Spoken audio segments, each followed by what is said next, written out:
dhugaa taate dhoqqeen lafaafuu jibban funyaan namaa tuqxee argamteem.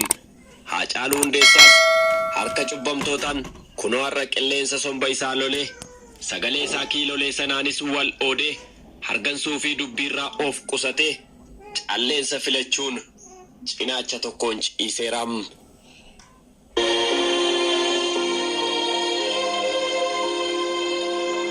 Lakkaa'aman qabaatullee goota akka Haacaaluu Hundeessaa deebi'anii argachuun garuu baay'ee ulfaataam. Gaddaan mana ga'u damdamachuunuu jabina waaqaa gaafataam. Ambootti handhuurri isaa bara 1978tti awwaalamte haadha isaa aadde Guddattuu Horaa fi abbaa isaa Hundeessaa Boonsaa irraa dhalachuun Oromoof gumaachameem. Gootni kun warra isaaf mucaa shanaffaa yoo ta'u obboloota dhiiraa 5 fi obboloota dubaraa 4 gidduutti guddateem.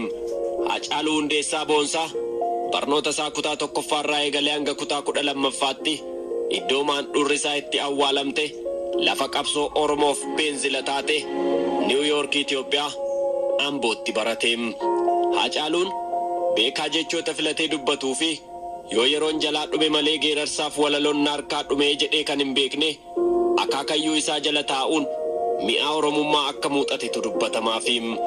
Magaalaa guddoo biyyattii Finfinneerraa kiiloomeetira 125 kun kan argamtu lafa burqaa goototaa jedhamuun kan beekamtu godina Shawaa Lixaa aanaa Amboo magaalaa Ambootti kan guddate Haacaaluu Hundeessaan ijoollummaa isaa irraa eegalee nama roorroo qolachuu jaallatuu fi xiiqiifdu goota gootummaan lapheerraa belbelu ta'uutu himamaafiim.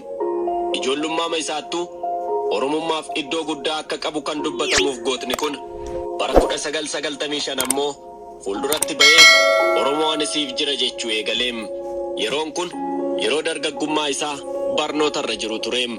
Hiriyoota iddoo tokkotti walitti qabamaniif jecha ka'umsaa arraba isaa keessaa baatuun dhiichisa kan eegalchiisu Haacaaluun sirboota gootota Oromoo akka Eebbisaa Addunyaafaa hiriyoota isaaf sirbaan ergaa qabsoo Oromoo dabarsaa kan ture.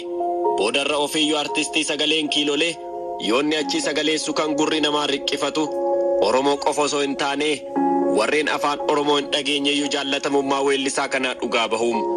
Yeroo reefuu hiriyoota isaaf sirbaa turetti sirbi Daawwitee Mokonnin farda gurraacha lagarra kaachisanii osoo wal jaallannu wal nu nyaachisanii kan jedhu afaan isaarraatti akka hin buufanne hiriyoota isaatu ragaa bahaafiim.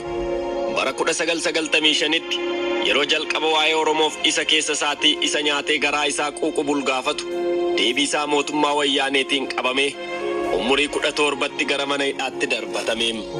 Reebamuu fi ari'atamuu yeroo sanaan duratti isarra gahaa turullee manni hidhaa Karchallee Amboo seenaa Haacaaluu keessatti mana barumsaa qabsoo isaa isa jalqabaa ta'uun akka isa leenjise dubbataam.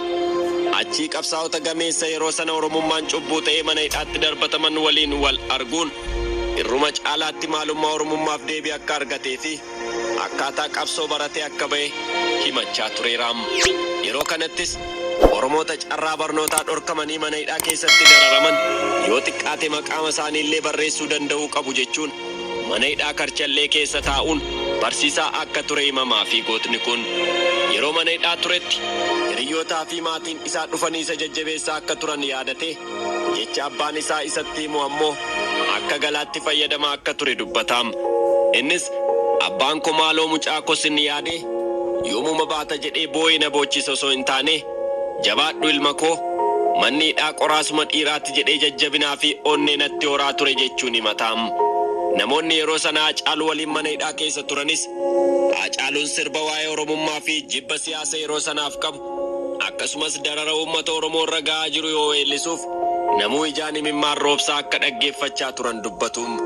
Bara 1995 mana hidhaa Karchallee Ambootti kan hidhame Haacaaluun waggaa 5 booda yeroo Karchallee irraa bahu sirba albama isaa jalqabaa keessatti baase sirboota 9 mana hidhaa keessatti xumure akka ba'e dubbataam. Achii booda gara Finfinnee yoo dhaqu amma immoo mana hidhaa Maakalaawwitti darbatameem. Qabattoo Karchalleetti hidhadhe mana hidhaa Maakalaawwii keessatti ammoo nan jabeeffadhe kan jedhu gootni ija barbadaa kun waan hunda xiyyeeffannoo fi of eeggannoon akka raawwachuu qabuu fi wantoota bu'aa buusuu danda'an irratti qofa wareegama kaffaluun akka narra jiruun baradhee bahe jedhaam. Yeroo kana dandeettii Haacaaluu sirreessanii kan beekan abbaan Haacaaluu Mucaan isaanii dararama siyaasaa kana keessaa bahee osoo barnoota isaa irratti xiyyeeffate irra isaan qana'a tureem. Haa ta'u garuu hojiin ilmi isaanii hojjetu baasanii dubbachuu baatan iyyuu malee akka isaan boonsisu ni hasaassu turan. Boodarraa Hacaaluun gama aartii kana caalchifachuun sirba wasanuu didoo jabbiloota koo yaa jabbiloota odaa jalaa kan nama nyaatu nu keessa jira jechuun gaafa weellisu abbaan Hacaaluu guddattuu horaa haadha Hacaaluudhaan galanii guddattuu ilmi kereefuu sirbe jechuun gammachuu sirba ilma isaanii irraa argatan qoodanii fi akka turan himamaam.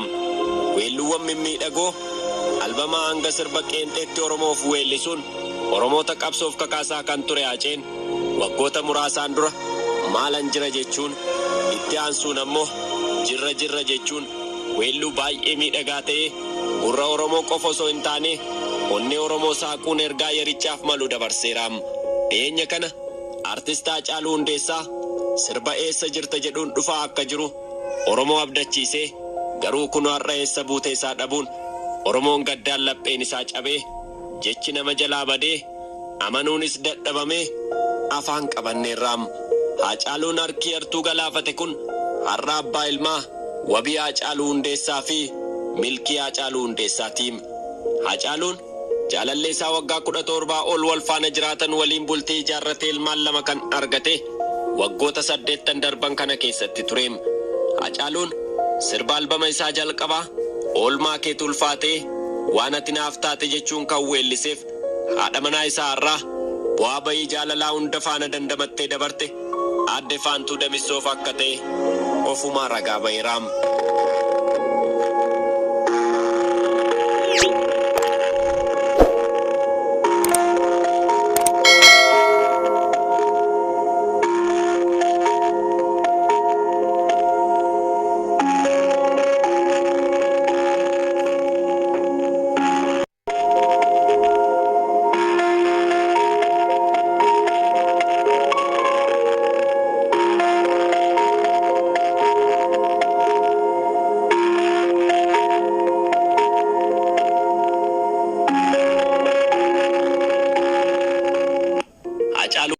Xiiqiin muddu osoo diinni gamaaf gamana dhaabatee ilaalu galma barkumee irratti konsertii lammiif jedhu irratti argamuun kan inni dubbate diina Oromoo arraba hidhee Oromootaaf ammoo galaa ta'e fayyadeeraam.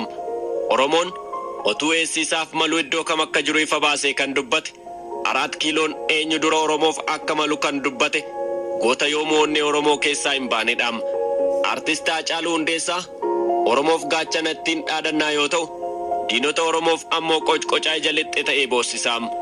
Kanaaf diinni Oromoo Hacaaluu dhabamsiisuuf yeroo hedduu yaalullee hin milkaa'in hafee miilana garuu wanti hin yaadamne uumamee Oromoon Hacaaluu of biraa dhabuu danda'eeraam.